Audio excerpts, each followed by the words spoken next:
Oke, langsung saja kita mulai. Dalam bahasa Inggris, ada yang dinamakan dengan word, phrase, clause, dan sentence. Keempatnya tidaklah sama, karena memiliki fungsi masing-masing.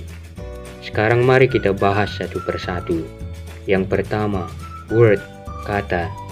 Word adalah kumpulan dari huruf yang membentuk sebuah arti atau makna tertentu. Ketika kita belajar bahasa Inggris, pasti kita pernah bertemu dengan jenis-jenis kata seperti noun, kata benda. Contohnya book, pen, door, car, rice. Adjective, kata sifat. Contohnya white, black, ugly, happy, handsome. Verb, kata kerja. Contohnya run, write, speak, go, read, dan seterusnya. Ini semua adalah contoh-contoh dari word, kata. Sampai di sini pasti bisa dipahami ya. Kita lanjut. Yang kedua, phrase. Phrase adalah gabungan dari beberapa kata yang membentuk suatu arti atau makna tertentu. Contohnya, kalau very kan sebuah kata. Kalau kita tambahkan satu kata lagi, yaitu kata good, maka akan membentuk sebuah phrase, yaitu very good. Contoh lain, kalau best kan sebuah kata. Kalau kita tambahkan kata friend, maka akan menjadi sebuah phrase, yaitu best friend. Gimana? Mudah kan? Phrase ini juga terbagi ke dalam beberapa jenis, seperti noun phrase. Contohnya, the best car, best friend. Adjective phrase. Contohnya, very pretty, afraid of the dark. Verb phrase. Contohnya, was working, will be teaching. Adverb phrase. Contohnya, really fast, very slow, dan seterusnya. Ingat, walaupun phrase terdiri dari gabungan kata, namun phrase bukanlah clause maupun sentence. Syarat sebuah clause atau sentence kan harus memiliki subjek dan verb yang harus saling berkaitan. Kalau phrase tidak memiliki subjek dan verb yang saling berkaitan. Contohnya, was working. Was working kan termasuk ke dalam phrase karena tidak memiliki subjek. Contoh lain, the big dog.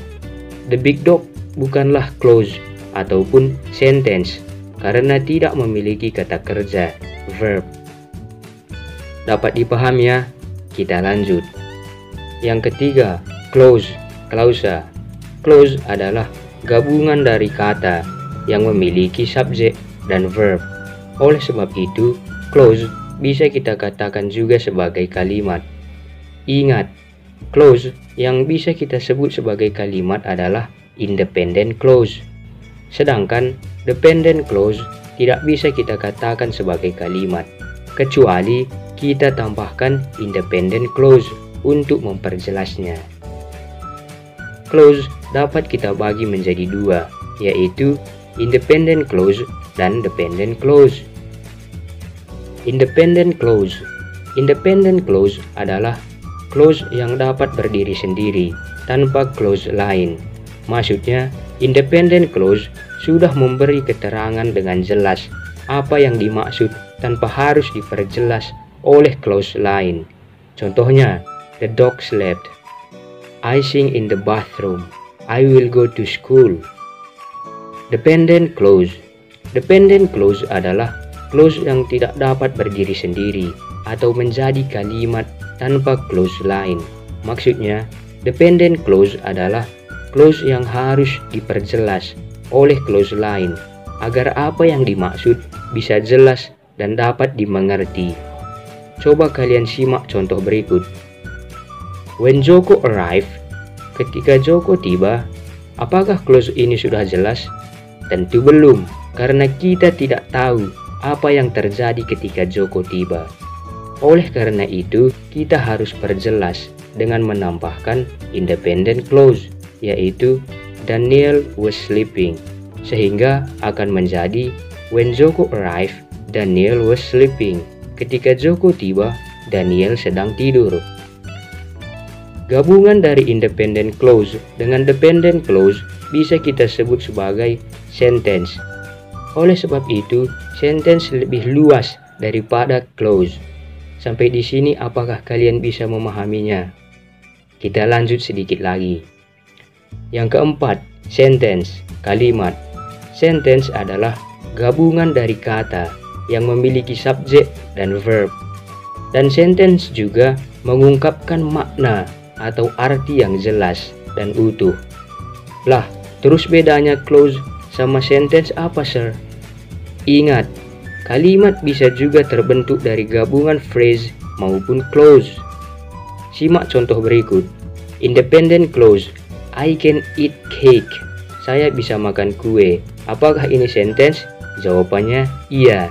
Oleh sebab itu, independent clause merupakan sentence.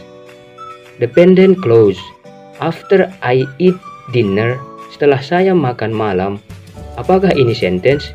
Jawabannya tidak, karena belum jelas memberi keterangan apa yang dilakukan setelah makan malam. Maka, dependent clause tidak bisa kita katakan sebagai kalimat. Oleh sebab itu, untuk memperjelasnya, kita tambahkan independent clause, sehingga akan menjadi I can eat cake after I eat dinner. Saya bisa makan kue setelah saya makan malam. Apakah ini sentence? Jawabannya iya, karena sudah jelas apa yang dimaksud. Oleh sebab itu, gabungan dari independent clause dengan dependent clause bisa kita katakan sebagai sentence, yaitu complex sentence. Sedangkan gabungan dari dua independent clause kita sebut sebagai compound sentence. Contohnya, I want cake and I want ice cream. Perlu kalian ketahui, jika kalian bertanya mengenai apa itu independent clause atau apa itu compound sentence kepada native English speaker, maka banyak yang tidak mengetahuinya, karena ini sudah termasuk ke dalam linguistik atau ilmu bahasa.